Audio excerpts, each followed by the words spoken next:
मैं लाहौर के करीब एक गांव में पैदा हुई थी। माँ बाप गरीब थे। उन्होंने मेरी शादी एक करीबी गांव में निस्बतन बेहतर घराने में कर दी। मेरा खावंद एक छोटा दुकानदार था। ये मेरा नसीब के शादी के 2 साल बाद इसका कारोबार इतना तरक्की कर गया कि दौलत संभाले ना संभलती थी। मुझे और मेरे शौहर को खर्च करने का ढंग ना आता था। बस जो चीज़ अच्छी लगी फौरन खरीद ली, ये सोचे बगैर हमको इस चीज़ की ज़रूरत है भी या नहीं। दुकान पर गई तो सूट पर सूट खरीद लिए। अगर सेर भर गोश्त की जरूरत है तो आधा बकरा तलवा कर ले आए। इधर वो गोश्त लाते तो इधर मैं नौकर से 4-5 मुर्गियां मंगवा लेती। गोश्त पक रहा है, पुलाव बना हुआ है, मगर मुर्गी का गोश्त आ गया तो चलो भाई इसको भी बनवा लो। इतना खाना, थोड़ा सा खाया और अगले दिन बासी कहकर एक तरफ निकाल दिया। सर्दी का मौसम है, चाय पर चाय पी रहे हैं। एक बच्चे ने फरमाइश कर दी कि मुझे तो ठंडी बोतल पीनी है। मियाँ साहब ने ड्राइवर को दौड़ा दिया कि जाकर 3 बोतलें ले आओ। किसी के घर मिलने गए तो केक मिठाइयों से लदपद। इनके घर का नया फर्श देखा तो ख्याल आया कि वैसा हमारा भी होना चाहिए। अपना अच्छा भला फर्श तोड़कर इन जैसा बनवा लिया। गर्ज के खर्चा करने का कोई ढंग और ना सलीका। आप जानिए, जब दौलत की रेल पेल हो जाए तो आदमी में तब्दीलियां आने लगती हैं। शोहर ने घर से बाहर औरतों से दोस्तियां बढ़ाना शुरू कर दी। अय्याशियां मेरे शोहर का भी मशगला बन गई। एक बार एक होटल पर अचानक छापा पड़ा। 3 दर्जन मर्द और औरतें पकड़ी गई और सजाएं भी मिली। खुशकिस्मती से मेरे शोहर इस रात होटल में ना थे, वरना वो भी पकड़े जाते। मगर मैं कहती हूँ कि बुरा हुआ जो ये बच निकले। दूसरों के साथ इन पर भी भारी जुर्माना होता, अखबारात में तस्वीरें लगती तो शायद दौलत का खुमार उतर जाता और वो आम आदमी की तरह शरीफाना ज़िंदगी गुजारते। फिर शायद मेरी ज़िंदगी भी सुकून से गुजरती। मैं तो शोहर को इस राह पर चलने से ना रोक सकी, बल्कि खुद भी एक दूसरी तरफ चल निकली। शोहर ने रफ्ता रफ्ता घर में शराब नोशी शुरू कर दी। दौलत आला सोसाइटी की तरफ ले गई तो औरत और शराब के बीच हिजाब को बुला दिया। अब मुझे भी मजबूर करते कि मेरे साथ बैठकर पियो। मैं कहती ये हराम है, मैं नहीं पीऊँगी, तो जवाब देते अगर मेरा साथ नहीं दोगी तो मैं किसी दूसरी औरत को साथी बना लूँगा। एक दिन मुझे बहुत इसरार करके ज़बरदस्ती पिलाई। मैंने मजबूरन इनका कहना माना। फिर तो उन्होंने मामूल बना लिया। घर पर शराब नोशी करते, मुझे साथ बिठा लेते, ऊँट पटांग बातें शुरू कर देते और साथ शराब नोशी पर मजबूर करते। कहा ना मानती तो दूसरी औरतों के पास जाने की धमकी देते। अब मैं इनकी हरकतों से बहुत ज़्यादा गमज़दा रहने लगी। मुझे देखकर कहते क्यों गमज़दा रहती हो, गम गलत करने का चारा तो है तुम्हारे पास। यूं मैं अपनी गमजदगी को दूर करने के लिए बार बार इस बुरी चीज़ को चखने लगी। यहाँ तक कि हिजाब टूट गया और मैंने शराब नोशी का आदत बना लिया। जब पीती तो खूब खाती भी। इस तरह मेरे चेहरे पर सुर्खी रहने लगी और मैं सेहतमंद नज़र आने के बाद खूबसूरत भी दिखने लगी।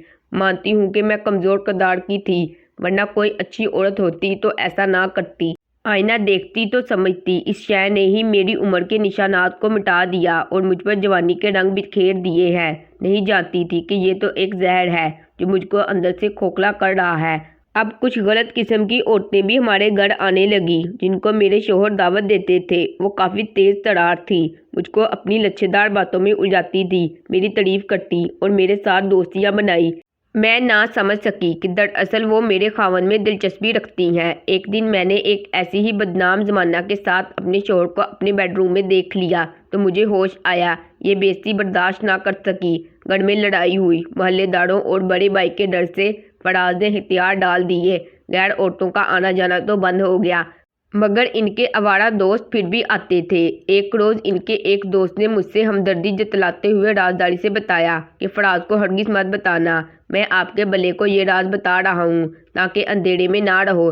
तुम्हारे खावन ने एक और शादी कर ली है। वो औरत है तो बड़ी खूबसूरत, लेकिन अच्छी फैमिली से नहीं है। उन्होंने इसे बड़ा जेवर डाला है। ये सुनकर मेरे पांव तले से गोया ज़मीन निकल गई। मैं जहाँ खड़ी थी वहीं डह गई। जब रियाज ने मेरी ये हालत देखी तो तसल्ली को गले से लगाया और बोला कि हौसला रखो और हकीकत को बर्दाश्त करना सीखो। मैंने कहा मुझे यकीन नहीं आ रहा, आप झूठ तो नहीं बोल रहे। भला मैं क्यों झूठ बोलूँगा। वो कहने लगा अगर हिम्मत है तो तुमको इसे दिखा देता हूँ।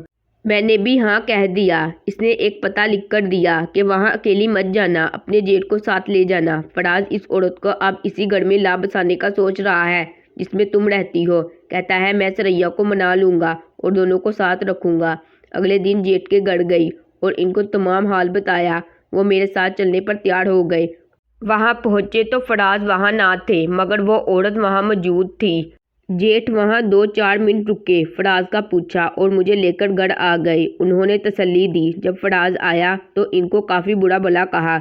इनके दबाव की वजह से फराज दूसरी बीवी को घर नहीं लाए, बल्कि अलहदा मकान में ही रखा। इन्हीं दिनों रियाज मेरा हमदर्द बन गया, रोज़ घर आने लगा। पहले तो मैं वाकई इसे अपना हमदर्द समझती रही, लेकिन फिर नोट किया कि वो तभी आता है जब फराज मौजूद नहीं होते। दरअसल वो मेरे टूटे हुए जख्मी दिल पर अपने प्यार भरे 2 बोलों से मरहम रखने का काम कर रहा था, लेकिन मुझे इसकी नीयत का शुरू में अंदाज़ा ना हो सका।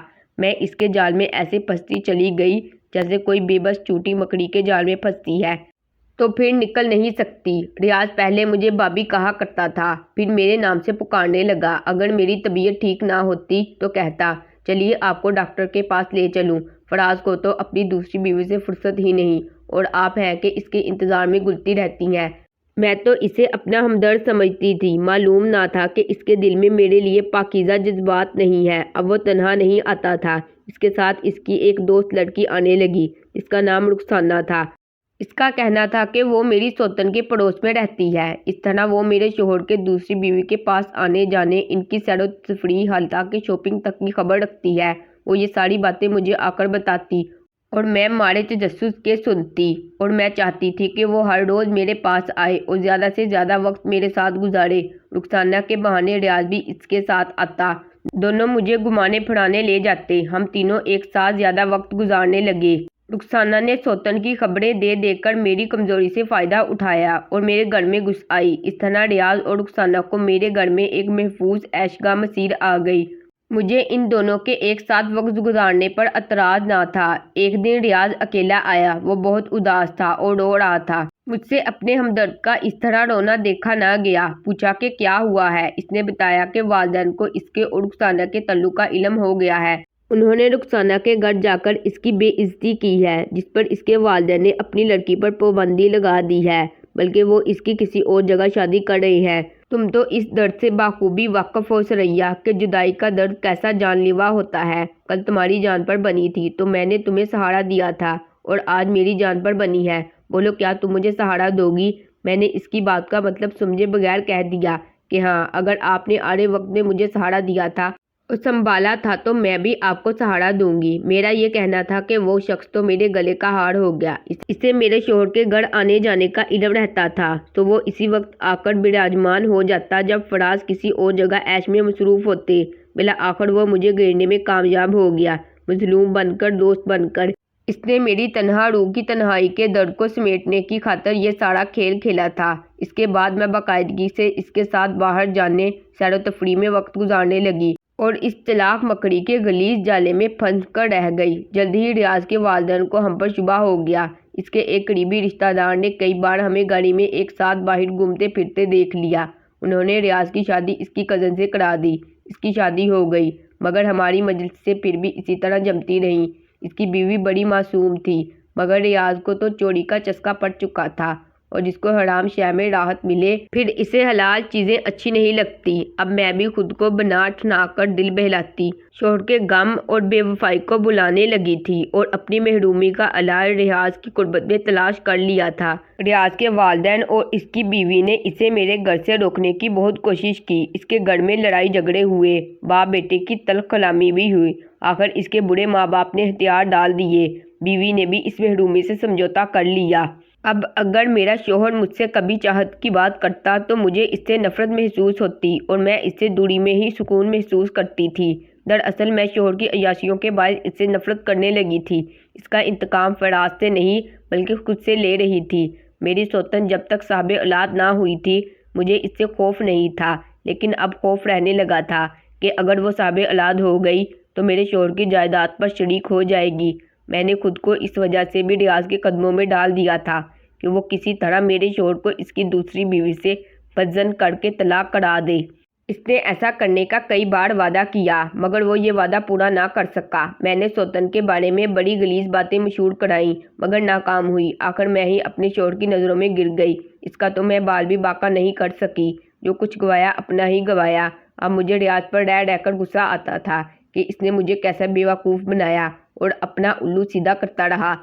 शोहर पूरी तरह इसका हो गया था। ये सब रियाज की वजह से हुआ था, लिहाजा जी चाहता इससे इंतकाम लूँ। इंतकाम क्या ले सकती थी? फिर मैंने इसे भी गुमराही के अंधेरों में गिराकर इसके सारे खानदान से गोया इंतकाम लिया। मेरी नाकस अक्ल ने यही मशवरा दिया कि इसने मेरी जिंदगी को बर्बादी से हमकिनार किया है, तो मैं भी इसकी जिंदगी में अंधेरे बढ़ के रहूंगी ताकि ये भी सुक्का सांस ना ले सके। रियाज पूरी तरह मेरी झूठी उल्फत में फंस चुका था। इसकी बेकसूर बीवी मेरी वजह से आग में जल रही थी और मैं खुद भी दोजख जैसी आग का ईंधन बनी हुई थी। हम दोनों ने 4 बार मासूम जानों को दुनिया में आने से किबल फना किया। तभी कुदरत ने हमको बिला आकर एक बहुत बड़ी सजा के लिए मुंतखब कर लिया, क्योंकि हम जानबूझकर अपनी जानों पर जुल्म डाल रहे थे और दूसरों की जानों को भी हलाकत में डाले हुए थे। कहते हैं गुनाह का गड़ा जब बढ़ जाता है तभी डूबता है। एक दिन फराज रात को घर न आए, दूसरे और तीसरे दिन भी पता ना चला। चौथे दिन एक लाश मिली। अखबारों में नामालूम लाश की खबर छपी।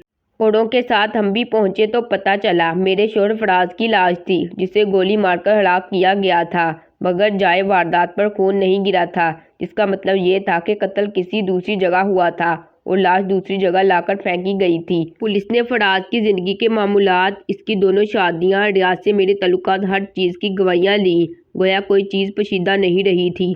पुलिस इस नतीजे पर पहुंची कि फराज को मैंने जायदाद हथियाने के लिए रियाज के जरिए मरवाया है। हकीकत ये थी कि रियाज इस रात मेरे साथ था। इसके वालिद ने इतराफ़ किया कि वो इस रात घर नहीं था। गोया गवाही ये थी कि वो अपने रकीब यानी मेरे शोहर को कत्ल कराने के सिलसिले में कहीं गया हुआ था। अगर मैं इस भयानक रात इसकी अपने घर में मौजूदगी बताती तो अपने खिलाफ केस को और मजबूत बनाती। लिहाजा इस मामले में मैंने बिल्कुल चुप साध ली। रियाज को पुलिस ले गई। 7 दिन रिमांडर लिया। इसे थाने में इतना मारा गया कि वो खड़ा होने के काबिल नहीं रहा। मेरे साथ भी बहुत कुछ हुआ। रुखसार ना बच गई, क्योंकि वो अरसे से हमारी ज़िंदगी से निकल गई थी। मैं रोती भी थी कि हम दोनों फराज के कत्ल के मामले में बेगुनाह हैं, मगर मेरा ज़मीर मलामत करता कि मैंने खुद अपने हाथों से अपनी कोख उजाड़ी है। ये भी तो कत्ल थे जो हमसे सरजद हुए थे, तो क्या इसकी सज़ा हमको ना मिलती? अदालत में कत्ल और साजिश कत्ल से इनकारी रही। कोई गवाह ना था, लिहाजा सज़ा से तो बच गई, मगर ज़मीर की अदालत में उम्र भर सज़ा मिलती रही और अपने बच्चों की नज़रों में भी जलील हुई। बेशक रियाज ने फराज को कत्ल नहीं किया था, लेकिन मेरी ज़िंदगी के सब गुनाहों में वो मेरा साथी तो बना रहा। अब इसने मुझसे कता तल्लुक कर लिया है, मगर इसकी बहुत बड़ी कीमत रुसवाई की सूरत में हमें अदा करना पड़ी। इसने अपनी बीवी के कदम छूकर और माँ बाप के पांव पर गिरकर माफ़ी ले ली। इसने मामूल की ज़िंदगी गुजारना शुरू कर दी। मगर मैं सोचती हूँ मेरा असल जुर्म क्या था, मेरे खावंद का जुर्म कितना था, रियाज और रुखसाना कितने कितने मुजरिम है, और हम में से बड़ा मुजरिम कौन था। मैं ये भी सोचती हूँ कि जुर्म ख्वाह जितना भी छुपकर 7 पर्दों में किया जाए, एक न एक दिन सामने आकर रहता है और सज़ा असल जुर्म के मुकाबले में कहीं ज़्यादा मिलती है।